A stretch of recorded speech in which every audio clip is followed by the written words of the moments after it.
These 5 conditions can qualify for Social Security disability benefits, but only if you have the right evidence. Let me explain.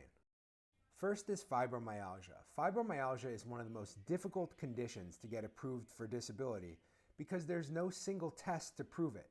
Social Security wants to see a long history of documented symptoms, treatment attempts, and ideally a diagnosis from a rheumatologist.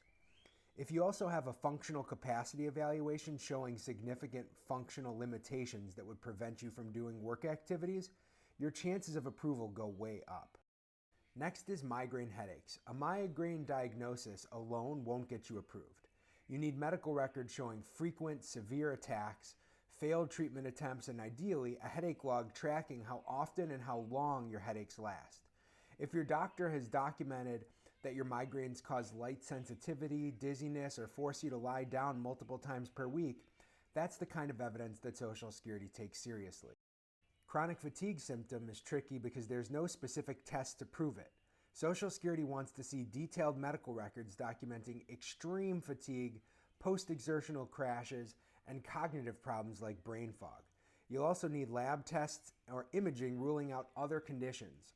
If your doctor has noted that you struggle with basic daily activities and can't sustain even part-time work, that's key evidence. Mental health conditions can absolutely qualify for disability, but only if you have consistent treatment records.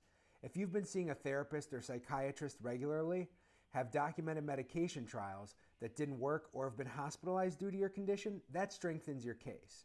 Also, Social Security pays attention to notes showing how difficulty with focus, social interaction, or handling daily stress. Lymphedema can be disabling, but Social Security looks at how it limits you. If the swelling affects your ability to stand, walk, or use your hands, that needs to be clearly documented in your medical records. If you have frequent infections, difficulty wearing compression garments, or can't elevate your legs often enough to control symptoms, those details matter. The more your doctor has noted functional limitations, the better. So do you have one of these conditions and want to know if you qualify? Reach out.